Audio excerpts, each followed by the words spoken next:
There are places in America where the lines between right and wrong blur, where a man can walk into a building designed to protect him, and never walk out.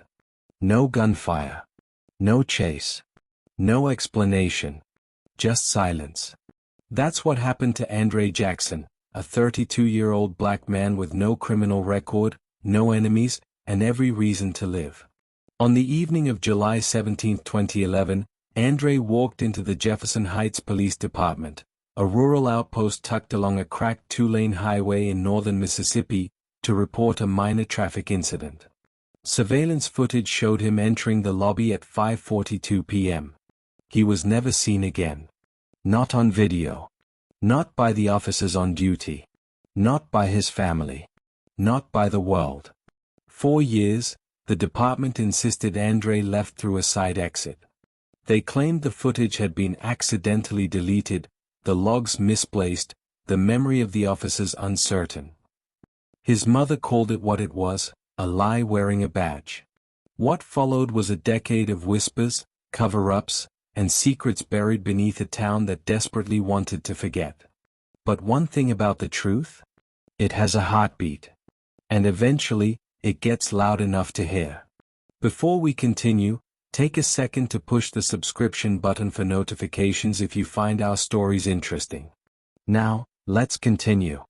But before we dive into the details of the story, kindly drop in the comment section the location you are watching from, and push the subscription button for notification on captivating and interesting stories on Chase Narrations.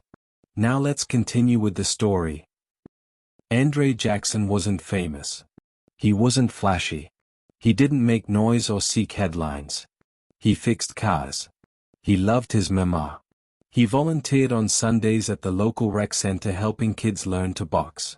He was the kind of man who brought you jumper cables in the rain and didn't ask for anything in return. Born and raised in Jefferson Heights, Andre had seen enough injustice to know how the system could twist itself. But he wasn't bitter. He believed in doing things the right way.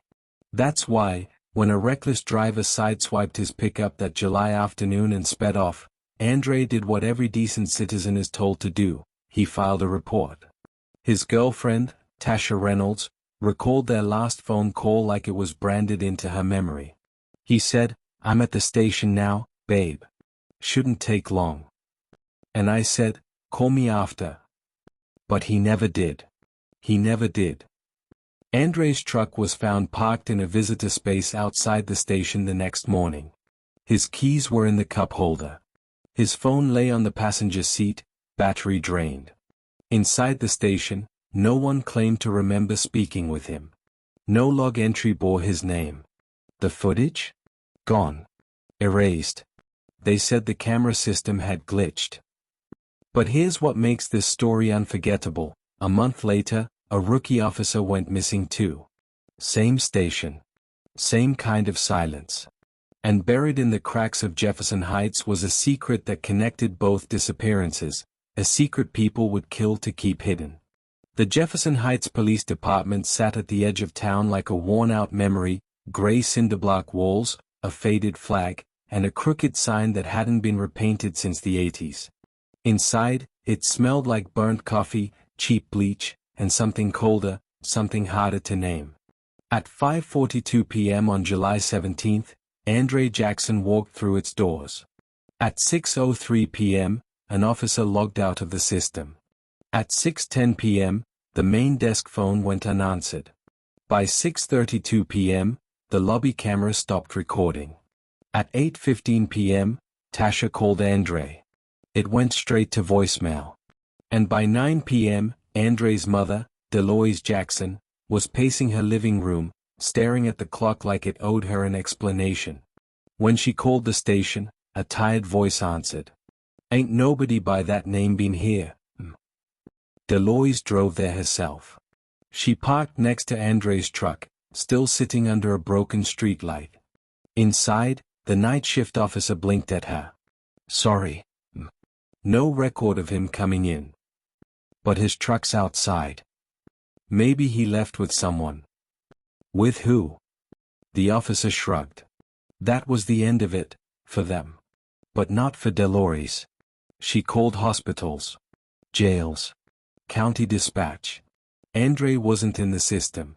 He wasn't anywhere. The next morning, Tasha returned to the station and asked to see the security footage. An older sergeant, his nameplate scratched, told her the system was down for maintenance. Maintenance? Since when? That's internal. You'll have to talk to the sheriff. The sheriff wasn't there. He wouldn't be there for another 4 days. And by the time he gave a statement, it was polished, rehearsed, and hollow. As far as we know, Mr. Jackson left the building of his own accord. There's no evidence of wrongdoing by anyone on staff. But evidence is tricky in Jefferson Heights. It has a way of disappearing before you can grab hold of it. By the end of the week, Andre's case had been quietly categorized as a voluntary missing adult. The implication was clear: he left by choice. Deloise Jackson refused to accept that. My son didn't just walk away. You people lost him. Or worse. Word started to spread. But only in whispers. People in town knew not to ask too many questions, especially not about the station. Because Jefferson Heights had a long memory. And a short fuse. Officer Ellis Monroe was 24, newly badged, and eager to prove himself. Born 2 counties over, he had transferred to Jefferson Heights after a stint as a campus safety officer at a community college. He didn't have family here. He didn't have baggage. But what he did have was a conscience, and that made him dangerous. Ellis first heard the name Andre Jackson while eating cold pizza in the station break room. 2 senior officers were talking in low voices, just loud enough for Ellis to catch fragments. She's still coming around every damn day. Told her, he probably ran off with some woman. You saw what was in that red file, right? Don't bring that up here. Not in front of the kid. Ellis wasn't stupid. He knew when to stay quiet. But the words stuck to him like burrs: red file. Still coming around. Ran off. 2 nights later, he stayed late, pretending to do paperwork. The station quieted. Phone stopped ringing. Footsteps slowed. At 11:14 p.m., he stood in front of the filing cabinet with a dull key he'd quietly copied the week before. Inside was a section marked Miscellaneous. Subdivided alphabetically. He flipped past traffic citations, incident reports, and outdated warrants. And then he saw it. File 18R. Red tab. No name. No case number. Just the date, July 17, 2011. He pulled it. The folder was thin, but damning. Inside were a few pages of handwritten notes. No signatures. No timestamps. Just short, clinical lines. The subject arrived at 1,740 hours. Escorted to holding for evaluation. Confidential discussion informant program. No further entry logged. Ellis froze. Holding? There's no record of that. Then came the final page, an internal memo, half blacked out with marker. One phrase was still visible. Do not pursue further. Coordination with external agency pending. Seal file unless subpoenaed. The rookie put everything back exactly as he found it. He knew better than to ask questions. But that night, for the first time, he dreamt of handcuffs he couldn't unlock. 3 weeks later, Officer Ellis Monroe went missing. His shift ended at 10 p.m. He never made it home. His cruiser was found parked by the county line, engine still warm, lights off. No blood. No signs of struggle. Just his badge, left neatly on the passenger seat. The department issued a brief statement. We are pursuing all leads. But internally, the case was buried, just like Andre's. Deloise Jackson heard about it from a grocery clerk. Tasha read about it in the back of a local blog, buried under weather updates. 2 men. Same town. Same silence. But now there was a connection. And someone, somewhere, was hiding more than just mistakes. They were hiding the truth. Grief is a quiet monster. It creeps into your bones when the phone doesn't ring, when the dinner goes cold, when the sun sets and your child still hasn't come home. Most people collapse under it.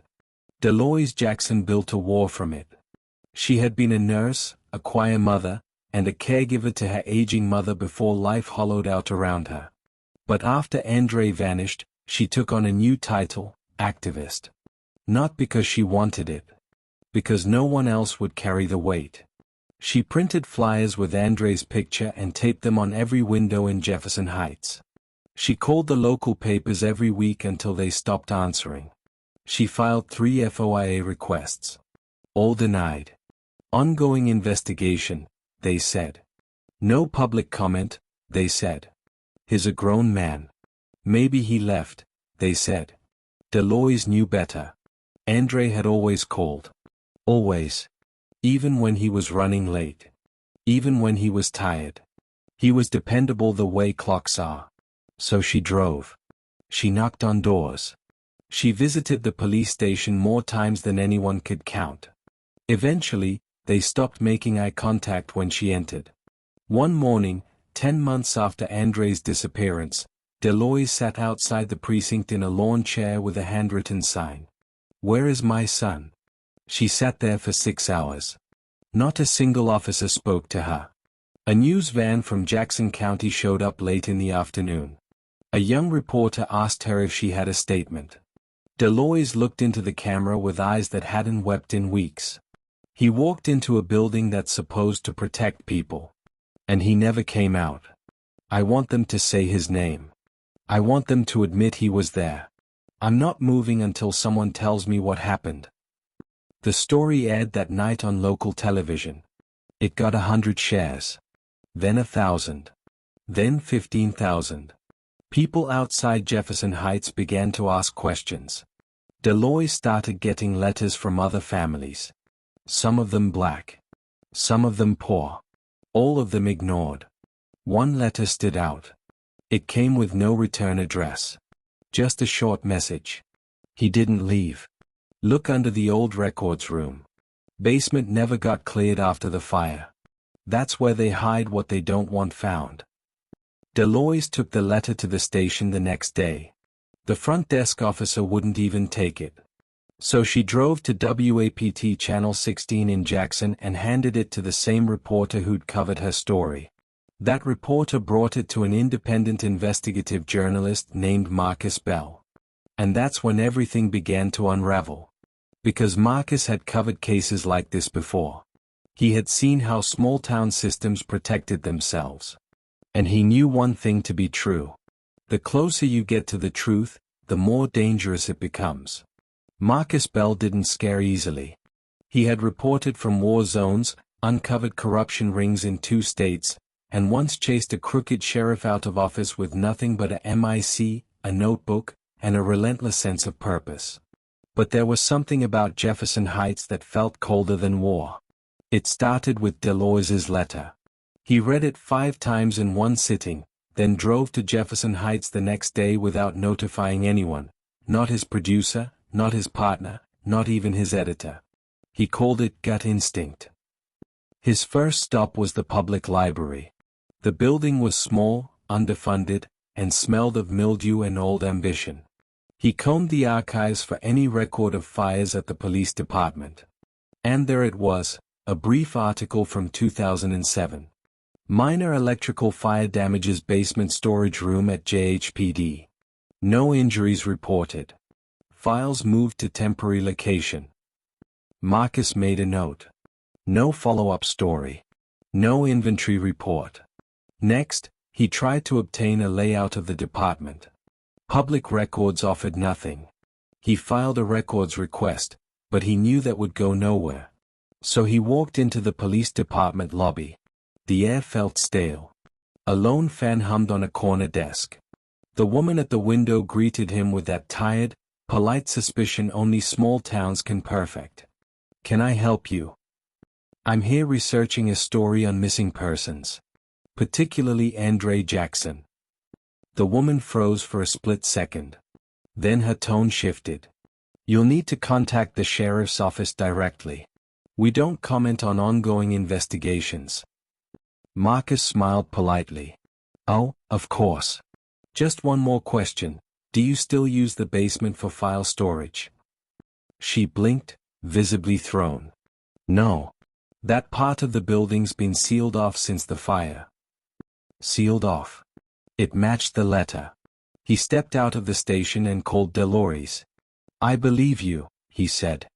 And I'm not walking away. Within a week, Marcus began speaking with locals, quietly. Off the record. Over church potlucks and coffee shop tables. Patterns emerged. As several officers had transferred out or retired early around 2011. A young woman who worked janitorial staff said she once saw a man matching Andre's description being escorted into the basement, on the same day he vanished. A former dispatcher confessed that tapes had been regularly overwritten on purpose when certain names were involved. It was all circumstantial.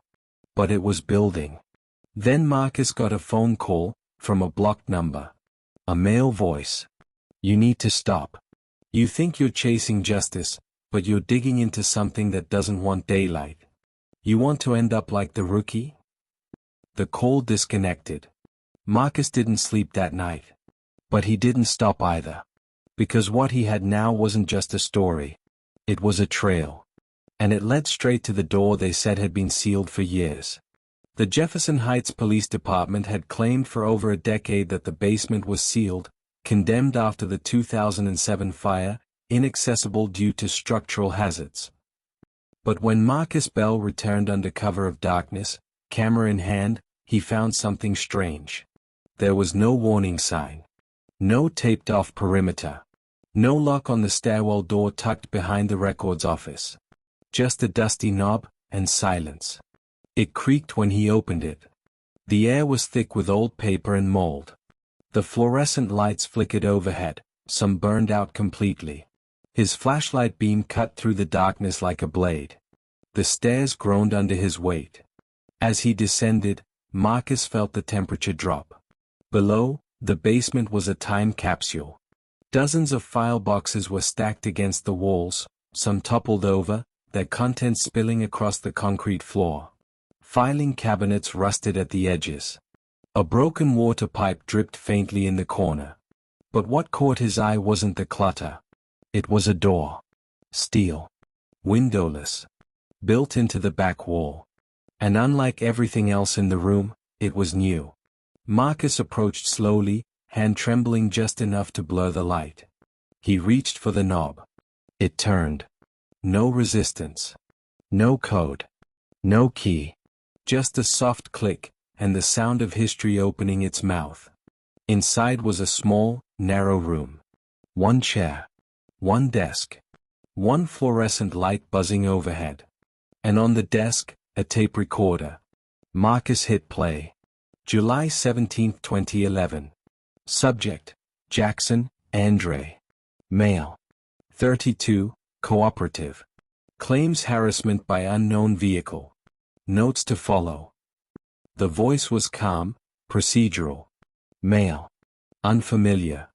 Subject asked about involvement in previous investigations. Denied knowledge of Monroe's identity. Expressed discomfort. Interview ended at 18:05. Subject held for further review per external instruction. Then silence. Marcus's blood chilled. Held for further review. External instruction. The tape ended with static. In the corner of the room sat an old evidence locker. Inside it, Marcus found a worn leather wallet. The ID inside, Andre Jackson. He took photos of everything. All of it. The wallet. The desk. The tape. The door. Then, quietly, carefully, he left. He didn't take the tape. He didn't want them to know he'd been there. Back at his motel, Marcus made 3 backups of the photos and audio. One went to Delores. One went to his editor.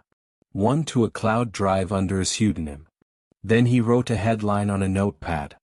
Basement confession, the room that shouldn't exist. It was time to bring Jefferson Heights into the light.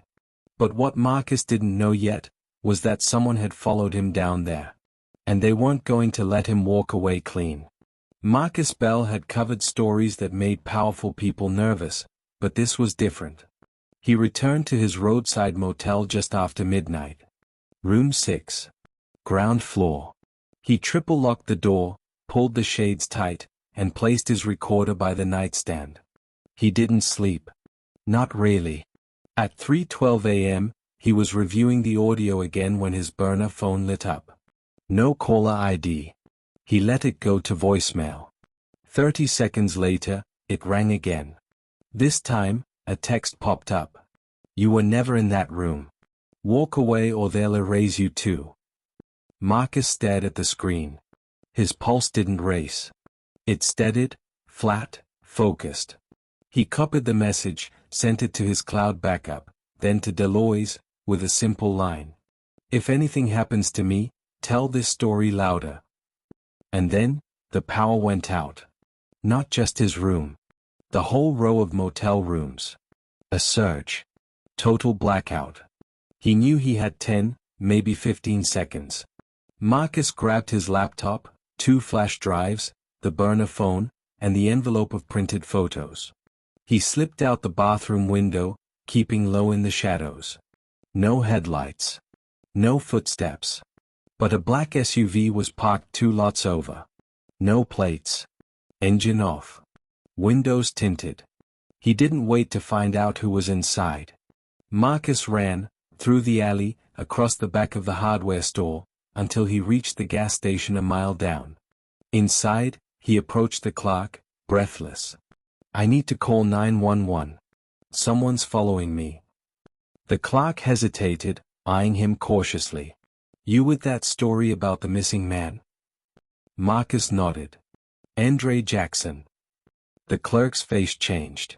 He reached under the counter and pulled out a battered cordless phone. "You got 5 minutes before someone comes asking why you were here." Marcus called his editor. Left a voicemail. "They know. They're watching. I have the tape, the photos, everything. I'm uploading it now. If I go silent, publish it." He hung up, plugged his flash drive into the station's ancient paper-minute PC, and hit upload. 43%. 52%. 68%. Then the browser crashed. And the front door opened. 2 men stepped in. One wore a deputy's uniform. The other didn't. But the one without the badge was the one the clerk flinched at. Marcus didn't wait. He bolted through the back door. And vanished into the dark Mississippi night. By morning, his motel room was cleared out. His name wasn't on the guest list. His photo ID had been deleted from the check-in system. Officially? Marcus Bell was never there. But Deloise had the photos. Tasha had the audio file. And someone, somewhere, was beginning to pay attention. Because erasing the man wouldn't erase the evidence. And now, the story was no longer Marcus Bell's to tell. It belonged to everyone who had ever disappeared. Sheriff Curtis Maddox had been in charge of the Jefferson Heights Police Department for nearly 20 years. A man with a square jaw, silver sideburns, and the kind of southern charm that could calm a crowd while crushing dissent. To the outside world, he was the picture of rural leadership, hosted barbecues, spoke at churches, shook hands at every town hall. But behind closed doors, Maddox ran Jefferson Heights like a kingdom. And everyone, officers, council members, even judges, knew one unspoken rule. You don't cross the sheriff. Because people who crossed Maddox? They didn't just lose their jobs. They disappeared. Marcus Bell had been digging. He wasn't the first. Before Marcus, there had been a local reporter named Yanelle Kirkland, who tried to investigate missing juvenile records in 2014. She was found dead in her apartment. Ruled a suicide, though she told friends days before, "I found something that's going to blow this place wide open." No investigation. No obituary in the local paper. Just silence. And now, with Marcus gone, Maddox felt safe again. The department released a vague statement about suspicious activity involving an out-of-town journalist. They claimed the man had a history of erratic behavior, and left the area voluntarily. But what Maddox didn't expect was Deloise Jackson, or the packet she hand-delivered to the mayor's office 2 days later. Inside, printed screenshots of the photos Marcus had taken, transcripts of the tape, a copy of the anonymous letter, and a note written in Deloise's unmistakable script. "You covered up my son's disappearance. Now the world will uncover yours." That packet didn't stay in the mayor's hands for long. By the end of the week, it had been leaked online, posted to Reddit, Facebook, and Twitter by activists who had followed Marcus's work. The hashtag began trending. "Where is Andre Jackson?" Maddox was furious. He denied everything, called it a hoax, blamed outside agitators trying to smear good officers. But then came the twist no one saw coming. One of Maddox's own deputies flipped. Deputy Reed Landry, 10 years on the force, clean record, church-going family man, resigned, walked into a federal building in Jackson, Mississippi, and asked for whistleblower protection. His first words? "It wasn't just Andre. And it wasn't just a mistake. We were told to keep it quiet. Orders came from the top." He handed over copies of memos, internal emails, and, most damning of all, a second tape, marked for sheriff's review only. On it, Sheriff Maddox's voice could be heard saying, "He walked in. Now he walks out quiet. Nobody needs a martyr in this town. Handle it." It was all the feds needed. A grand jury was quietly assembled.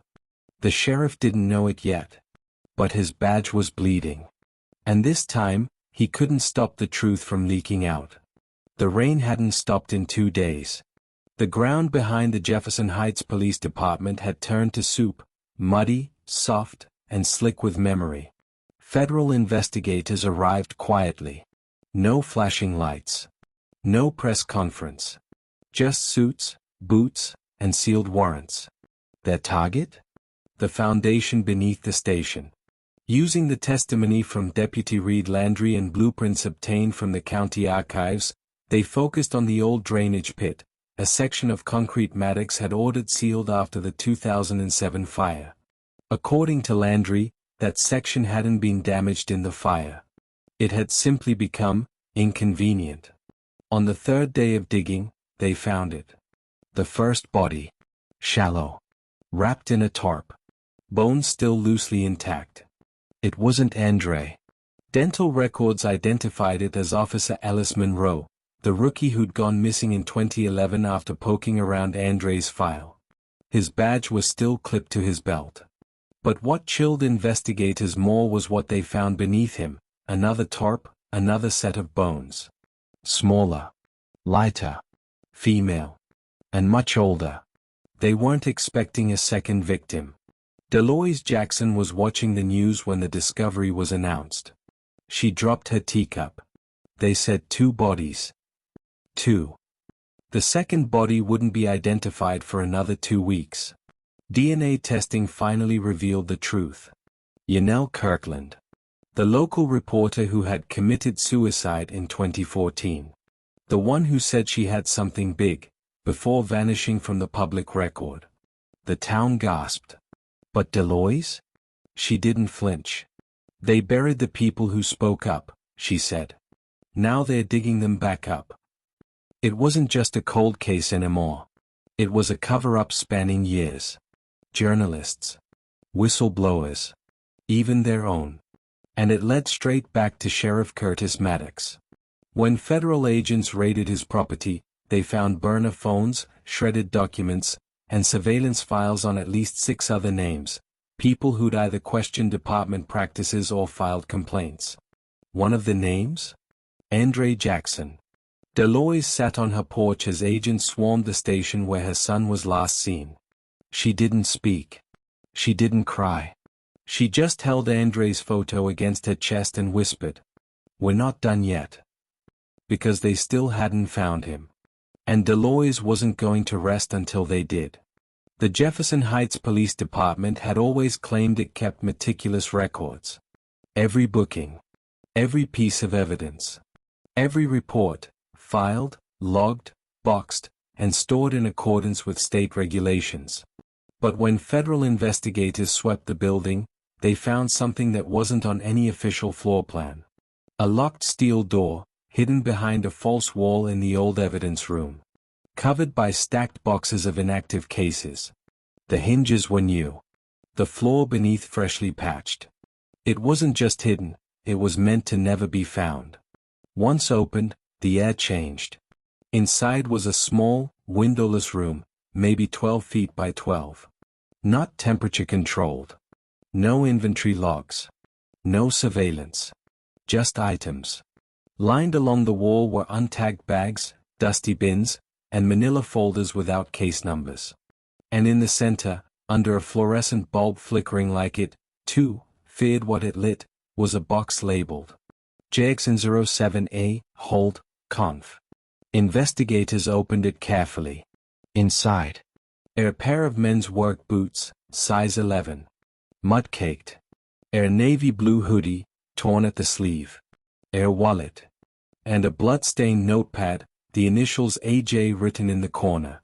Andre Jackson's wallet. Again. The same ID Marcus Bell had photographed in the basement locker, somehow, now found here, in this off-the-record vault. A DNA test would later confirm. The blood on the hoodie was Andre's. More alarming still, on the notepad were handwritten entries, shaky and rushed. They said I'd be safe. They don't want to report. This isn't protocol. Please tell Tasha I didn't just leave. It wasn't much. But it was proof. Andre had been alive, terrified, but alive, inside that station long enough to know something was wrong. And someone, somewhere inside that building, had tried to preserve his words. Or perhaps hide them where no one would ever look. Until now. When Deloise was shown the contents, her hands trembled. She stared at the hoodie, the notepad, the boots. He fought, she whispered. He didn't go quietly. That night, for the first time since Andre vanished, a candlelight vigil was held in front of the station. Hundreds came. Tasha spoke. Local pastors prayed. And Deloise stood silent, holding the blood-stained notepad like a relic. She wasn't looking for hope anymore. She was demanding accountability. Because with 2 bodies found and the feds breathing down every hallway, Jefferson Heights could no longer pretend it forgot Andre Jackson. Now, it had to answer for him. Before we continue, take a second to push the subscription button for notifications if you find our stories interesting. Now, let's continue. In every cover-up, there's always one person who saw more than they were supposed to, and lived long enough to regret it. In Jefferson Heights, that man was Wallace Wally Finch. Wally wasn't a cop. He wasn't a reporter or a whistleblower. He was a janitor, had been for nearly 20 years. Paid minimum wage, wore the same scuffed boots every day, and never asked questions. At least, not out loud. But Wally saw everything. He cleaned the holding cells, the basement, the old evidence room. He swept around deputies when they thought no one was listening. And he knew when something smelled worse than bleach. Wally had been on duty the night Andre Jackson disappeared. He had never told anyone. Not his wife. Not his pastor. Not even himself, not really. But after the vigil, something shifted. Wally watched Deloise Jackson from across the crowd, watched her stand still while everyone else cried. She wasn't mourning. She was waiting for someone to do the right thing. That night, Wally called the DOJ tip line. He didn't give his name. But the message was clear. You're digging in the wrong place. Look at the records from the day after Andre came in. There was no cleaning log filed. That's because we weren't allowed in the basement. Sheriff said it was being fumigated. But I saw them carry something out wrapped in plastic. Something too heavy for one man. They didn't bury him right away. They moved him, twice. Ask about the sealed well out back. The one with the false grate. It ain't just rust in there. The message was flagged immediately. Within 24 hours, a federal team returned to the site, this time with ground-penetrating radar. They located a sealed shaft behind the building, disguised as a storm drain. When they opened it, the smell hit first. Inside, beneath layers of debris and wet soil, they found human remains. Dental records would take days, but everyone already knew. Andre Jackson had been there the whole time. Buried. Hidden. Forgotten. Until now. Deloise didn't cry when they told her. She nodded slowly. Then said, "Now say his name. Say it loud." Wally Finch was granted full immunity in exchange for his sworn testimony. For the first time in 12 years, he told the truth under oath. Sheriff Maddox gave the order. Andre walked in calm. Left scared. And then he didn't leave at all. It wasn't just corruption. It was murder. And now, it was federal. The morning the indictment dropped, the courthouse in Jackson, Mississippi, looked like it had never seen daylight before. Satellite trucks lined the streets. National anchors adjusted their ties. Protesters held signs. And inside the federal building, a U.S. attorney with a voice like steel read off a list of charges longer than some men's legacies. United States versus Curtis Maddox et al. Obstruction of justice. Tampering with evidence. Unlawful detention. Abuse of authority. A destruction of federal property. A civil rights violations resulting in death. A second-degree murder. 6 deputies were also indicted. 2 of them tried to run. 1 attempted suicide in a motel room outside Baton Rouge. All were brought in within 48 hours. But the weight of the indictment, the quake it sent across the South, wasn't in the charges themselves. It was in what they represented. For decades, families in forgotten towns across Mississippi, Alabama, and Louisiana had whispered the same stories. My brother disappeared after a traffic stop. My cousin never came back from a wellness check. My son walked into a station and was never seen again. Now, finally, one of those stories had a name, a face, and a reckoning. Andre Jackson. Deloise was seated in the front row during the press conference. She wore navy blue. She clutched her son's photo like armor. When a reporter asked if this brought her peace, she didn't blink. Peace comes when truth no longer has to hide in a basement. This indictment isn't just about my son. It's about every family who was told they were crazy, dramatic, or just plain wrong. We were never wrong. We were unheard. In the days that followed, more people stepped forward. More cold cases reopened. More names began to surface, some missing, some long buried. The media called it the Jefferson Heights ripple. But Deloise had a different name for it. It's not a ripple. It's a storm. And justice is the rain. Sheriff Maddox was denied bail. His trial was set for federal court, under high security, with a jury pulled from outside the state. Meanwhile, Wally Finch's tape deposition was played across news stations nationwide. His final words echoed through living rooms and smartphones. "I thought staying quiet kept me safe. But it just kept them hidden." Jefferson Heights tried to move on. The department was placed under federal oversight. A new chief was appointed from outside the county. The basement was sealed, for real this time. But scars don't fade easily. And Deloise Jackson? She had one more promise to keep. They will say his name in the courtroom. But I'll say it everywhere else. The United States versus Curtis Maddox was more than a criminal trial.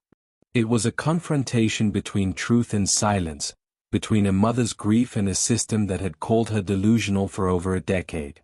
Held in a federal courtroom in Jackson, the trial began on a humid Monday morning.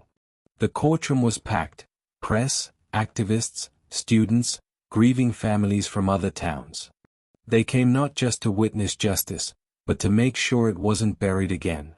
At the prosecution table sat Deloise Jackson, stoic and unflinching.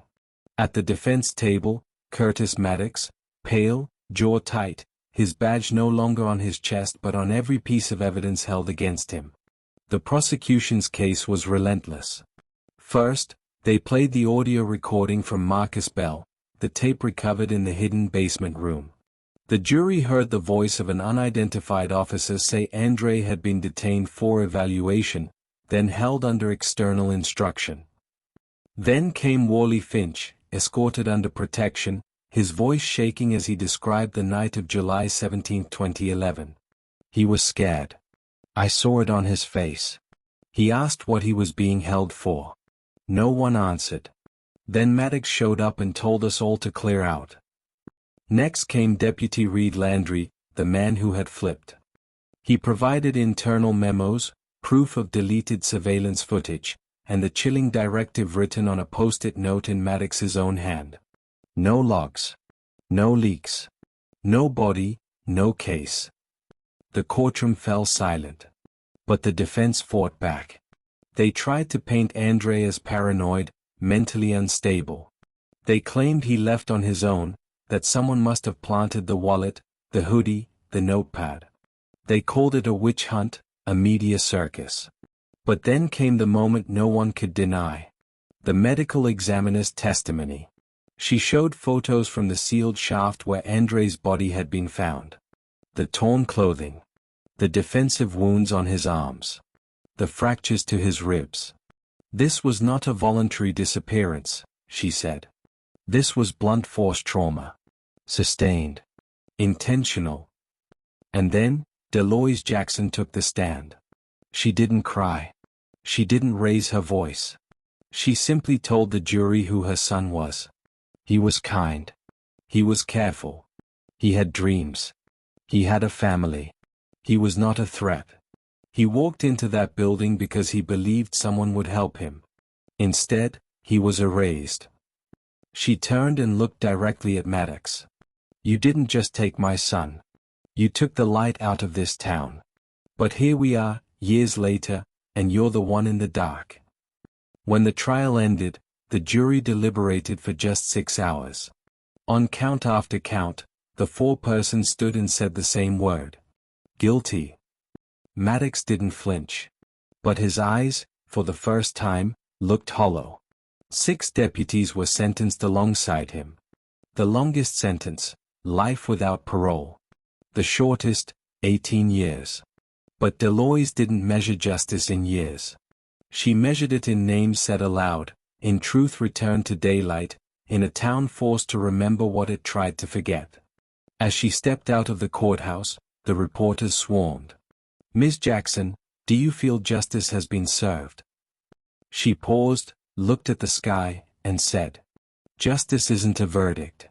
It's what you do with the truth after it's spoken. Justice in court was one thing. But remembrance? That was something the people of Jefferson Heights had never been good at, especially when the truth reflected back ugly.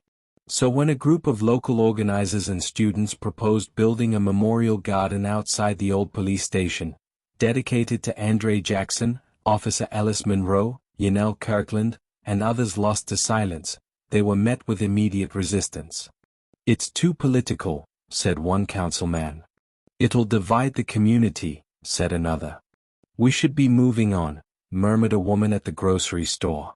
But Deloise Jackson didn't ask permission. She never had.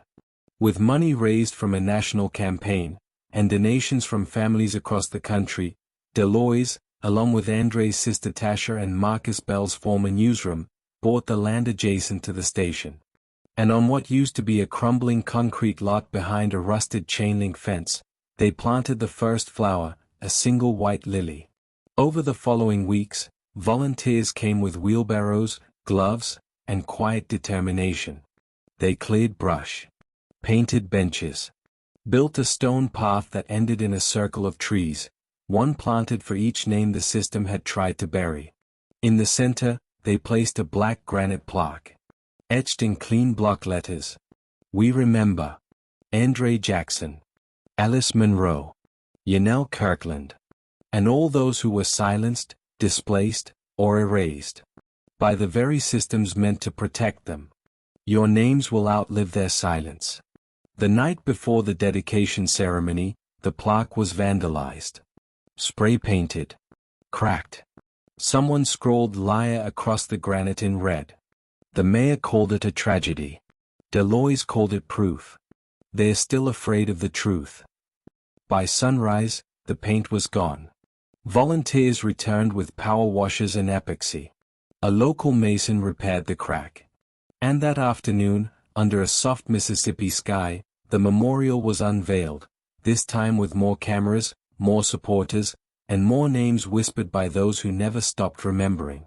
Deloise stood at the podium, steady as ever. This garden is not about grief. It's about memory with purpose. A reminder that justice is not permanent, it must be tended to, watered, and defended like soil. She placed a candle beneath her son's tree. You tried to erase him, she said softly, her voice carrying. Now he's rooted. The garden still stands today. Visitors bring flowers. Children leave handwritten notes. And every year on July 17th, the day Andre disappeared, there's a candlelight vigil where his story is retold. Not as a tragedy, but as a turning point. For 12 years, the people of Jefferson Heights said nothing. They looked away when Deloise Jackson passed them in the grocery store. They lowered their voices when the name Andre came up at church. They called it a tragedy, a mystery, an unsolved case. But they never called it what it was. Murder. Cover-up. A betrayal wrapped in a badge. That silence hung over Jefferson Heights like humidity, heavy, sticky, and inescapable. But after the trial, after the convictions, after the memorial bloomed into something no one could ignore, that silence began to crack. The first sign came on a warm Sunday in September, at First Missionary Baptist Church. Deloise had not set foot inside since 2012. She wasn't angry at God. She was angry at his people, the ones who preached about justice and mercy but sat still while her son vanished beneath their feet. But this Sunday, she went. The sanctuary was full. The choir sang softly. The organ hummed beneath their voices. And then Pastor Grant stepped up to the pulpit, cleared his throat, and did something no one expected. He said Andre's name. Not in passing. Not as a footnote. Andre Jackson was a member of this community. He was a son, a brother, a neighbor. He was failed by those sworn to protect him. And we, too, failed him with our silence. The room held its breath. Today, we confess. And we remember. People wept. Some stood. Others simply sat in stunned stillness. It didn't stop there. At Jefferson High, a history teacher added a new unit to the curriculum, Justice in Local History. Andre's photo hung beside those of civil rights heroes in the classroom. The city council voted unanimously to rename the street outside the old station Jackson Way. The mayor, once tight-lipped, now held a press conference where he publicly apologized to the Jackson family, and to every family who had ever been told their loss was an unfortunate misunderstanding. And one by one, businesses and neighbors began to do the smallest, hardest thing of all. They spoke. They said, "I remember Andre. He helped my kid change a tire. He was always kind to my mother at the pharmacy. I should have asked questions back then. I didn't. I'm sorry." It wasn't a flood of redemption. It was a slow, quiet cleansing rain. And while it could never undo what had been done, it proved one thing. Memory could be reclaimed. Even in a town built on forgetting. And for Deloise, that mattered. One night, she stood at the memorial garden, listening to the wind rustle through the trees planted for the lost. She heard someone whisper behind her. "Andre." She turned. It was a boy, maybe 16. Holding a candle. Head bowed. And in that moment, she understood something vital. Justice wasn't only in the courtroom. It was in the echo of a name finally spoken, loud, clear, and without fear. Marcus Bell was never found.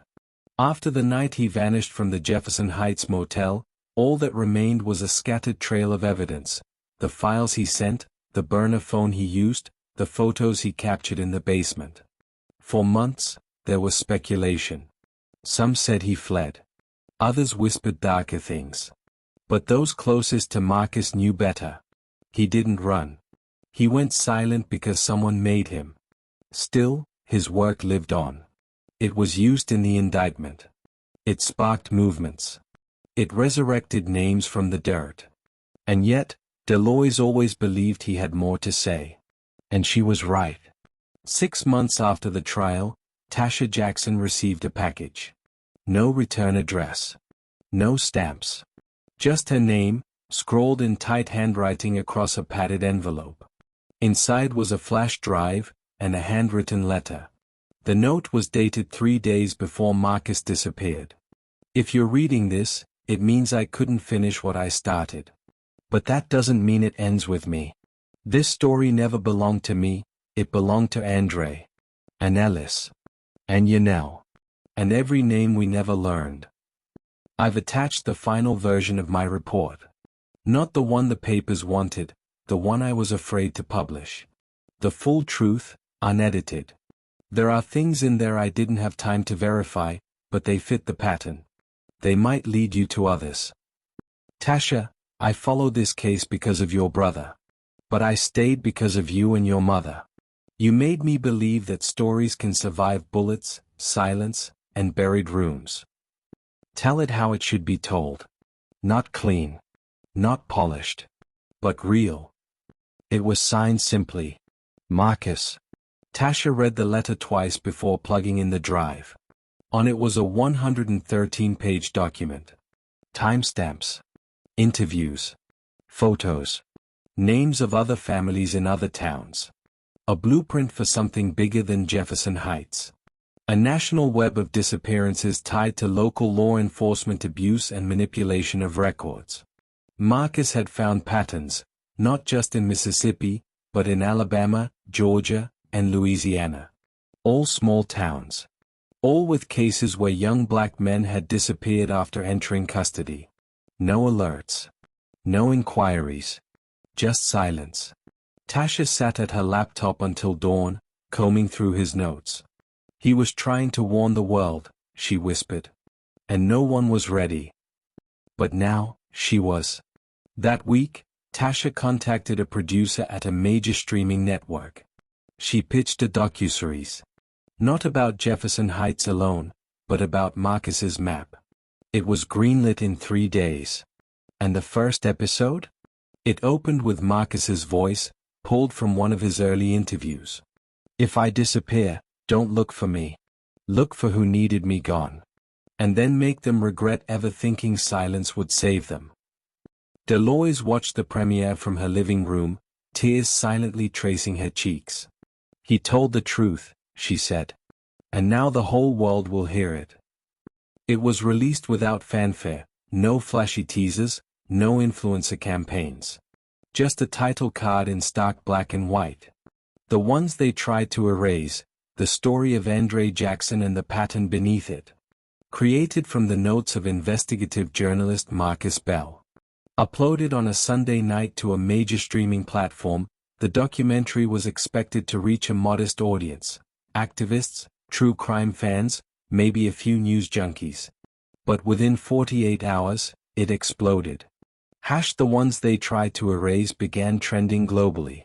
Clips flooded TikTok, Twitter, and YouTube. Celebrities posted. Survivors shared their own stories. And suddenly, Andre Jackson wasn't just a name. He was a symbol. The documentary was structured into 6 parts. Episode 1 told the story of Andre's disappearance, the night he walked into the station and never came out. Episode 2 featured interviews with Deloise, Tasha, Deputy Landry, and the hidden witnesses. Episode 3 unpacked the cover-up, featuring Wally Finch's audio testimony and crime scene photos never before seen publicly. Episode 4 traced Marcus's own investigation, and ended with a chilling cliffhanger, his last known location. Episode 5 revealed the broader pattern Marcus had uncovered. Dozens of similar cases across the rural South, buried in bureaucracy and fear. And Episode 6? It was something else entirely. A raw, emotional montage of the families left behind. Mothers. siblings, friends, people holding up photos of the missing while whispering their names into the camera. He was only 17. They said she left, but she never would have left her baby. He called me that night. I heard fear in his voice. And then nothing. Nothing. Tasha's narration closed the series. This isn't just about one boy, or one station, or one town. This is about what happens when silence becomes policy. When justice has a badge, and disappearance has a file folder. The world responded. Within a week. The documentary became the most watched in platform history. The Department of Justice received over 700 calls from families referencing similar disappearances. Civil rights groups called for a federal commission to investigate patterns of misconduct in rural police departments. 3 new cold cases were reopened, 2 of them linked to names found in Marcus's files. But the most unforgettable moment came during a live-stream town hall in Jefferson Heights, where Tasha spoke directly to the world. Andre didn't die because of a broken system. He died because the system worked exactly as it was designed, for some to disappear, and for others to never be questioned.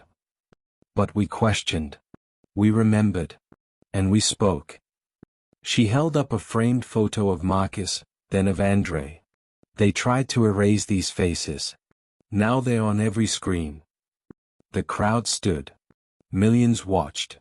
And somewhere, in living rooms, in classrooms, in city halls across America, people began asking harder questions. About the stories we don't hear. About the voices we don't believe. About the disappearances we call accidents. And one by one, truth started crawling back from the places it had been hidden. The documentary hadn't just opened eyes. It shattered decades of silence that had blanketed rural counties across the South like thick morning fog. Within days of its release, phones at the Department of Justice lit up non-stop. Emails poured into tip lines.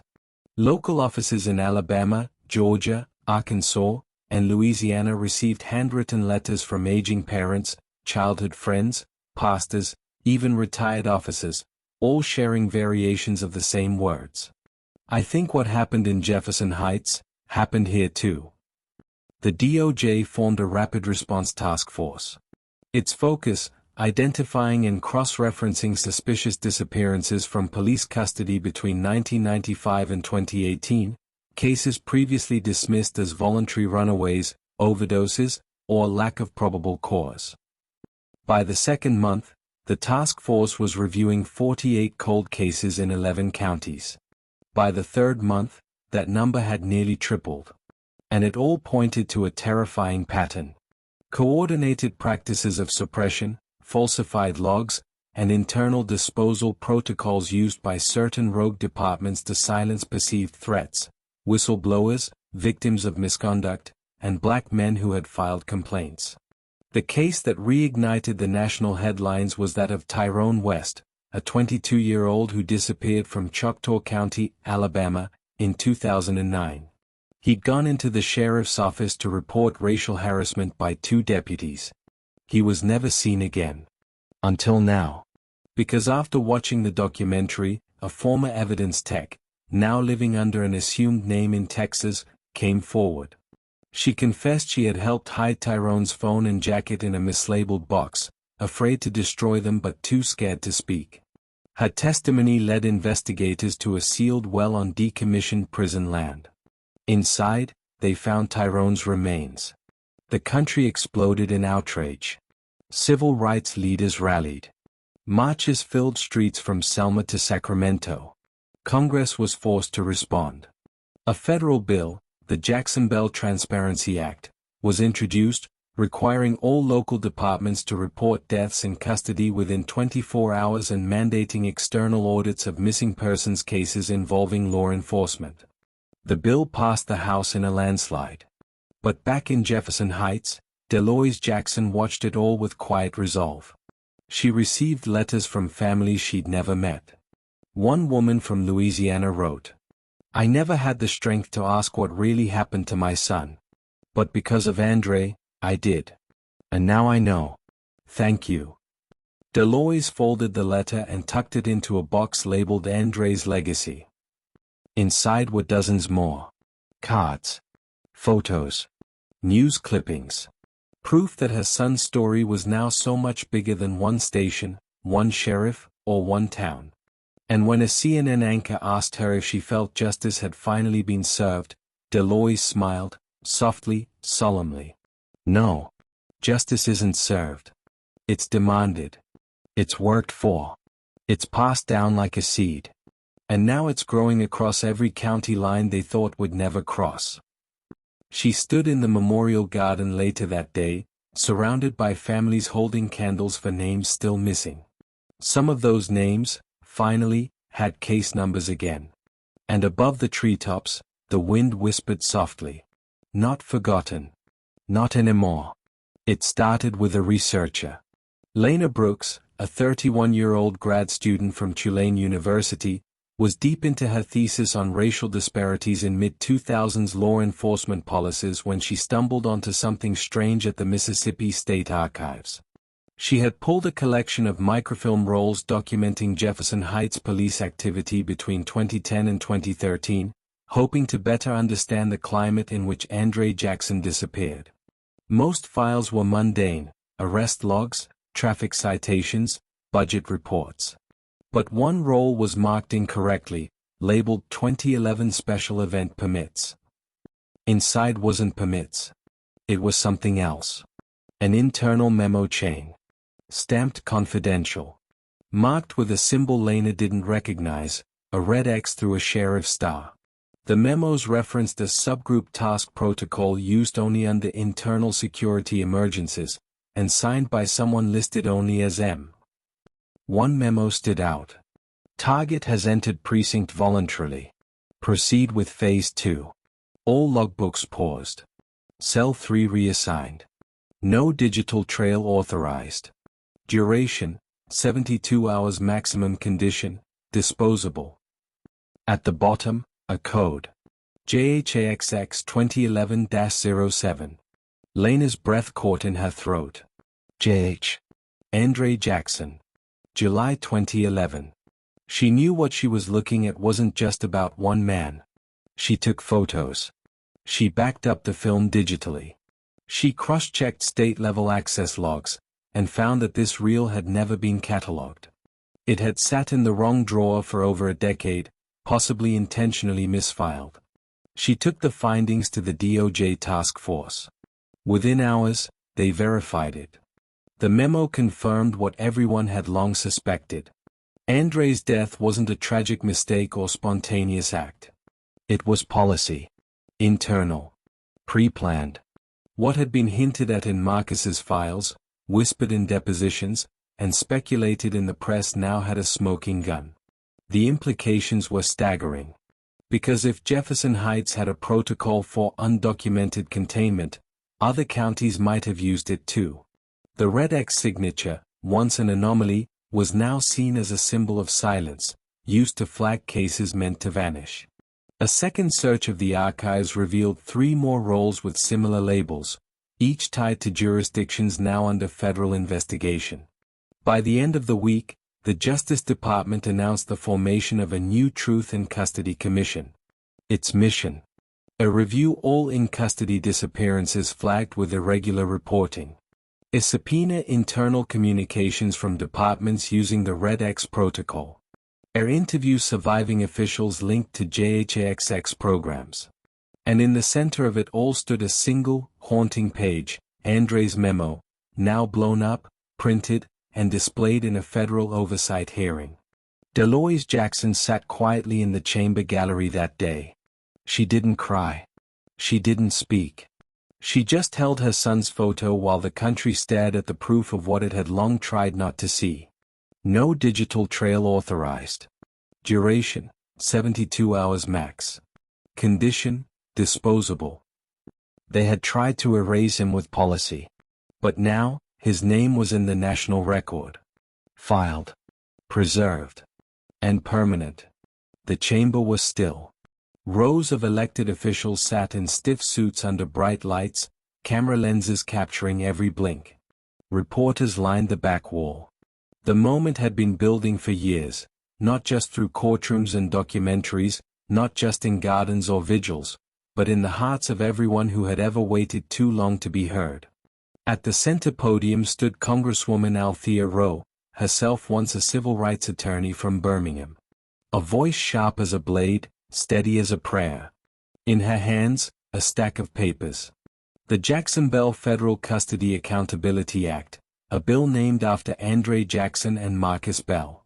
It called for a mandatory reporting and body cam usage during all in-custody interactions. An independent agency to investigate deaths and disappearances involving law enforcement. Federal penalties for suppression of custody records. Reparative funds for families of confirmed cover-ups. But before she read its contents, Congresswoman Rowe paused. She looked around the room.